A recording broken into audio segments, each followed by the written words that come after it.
In the name of Allah, the most merciful, the especially merciful. By the blessing of Sidi Shaykh, may Allah sanctify his secret. Looking behind oneself during prayer, the letter Lam signifies the potential of adopting certain character traits, aligning oneself with the nature of Al-Rahman. This alignment does not mean one has fully reached the pinnacle of spiritual realization, represented by the alif, but rather that one has taken a significant step towards it. This progression can be thought of as having achieved an approximation or embodiment of the form the Lam could take. Hence, we can assert that the person in question possesses the Lam, but not yet the alif. Why? Simply because the Lam is curved. The letter Lam, when pronounced, is articulated with a Lam followed by a Mim. The numerical value of Lam is 30, and that of Mim is 40, equating to the 70 from between the real and creation. There are 70 veils of light and darkness. In actuality, this denotes 70 veils of light and 70 veils of darkness, representing the two Lams. These two Lams are nothing more than the two Lams found in the Lam of contraction. The Lam of contraction is so named because it involves a process of seizing the seeker's spiritual essence.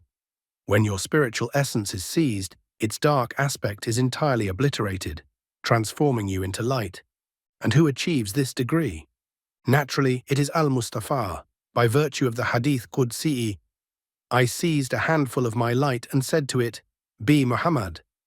Or as the verse describes, an illuminating lamp. Therefore, if you ascend to embody the character of Al-Mustafa, it's as if you, in turn, become a small luminous lamp. If you were to describe Al-Mustafa, you could say he is the entirety of the universe. He then adorns this universe. My companions are like the stars. Follow any one of them, and you will be guided rightly. If you find what I say unsatisfactory, then feel free to dismiss the hadith of Al-Mustafa. Therefore, as a seeker, you must reserve 70 veils of light for Al-Mustafa. And regarding yourself, you must encapsulate within your own ego, nafs, the 70 veils of darkness. Understand that if you recognize yourself as a shadowed being and recognize Al-Mustafa as the radiant essence, you stand as the shadow of Al-Mustafa. You have then truly fulfilled the command, "Pray as you have seen me pray." Our master Al-Mustafa proclaims, "Prayer is light and fasting is radiance." And he also declared, "Line up correctly and huddle close, for I see you behind me, just as I see you in front of me." What does this signify? Prayer is light, and Al-Mustafa perceived behind him implies that he became light upon light. Allah guides to his light whom he wills. Or to put it in simpler terms, prayer and Al-Mustafa are one and the same. Therefore, you can deduce that during your prayer, it's as if you exist as a shadow of the Prophet. This explains why your prayer is only valid to the extent that you acknowledge the Prophet as your Imam. However, if you conceive yourself as the Imam leading this prayer, then you commit shirk with his light, asserting that it's yours and not his. The Messenger of Allah succinctly summarized all this in one phrase, "My companions." By this, he meant those who have truly lived with their bodies alongside his. Those who accompanied him both physically and spiritually are like the stars. It's as if he's saying, "I am their sun, and they are my stars." In essence, they are the shadows or reflections of his light. This is what the Lam of contraction represents.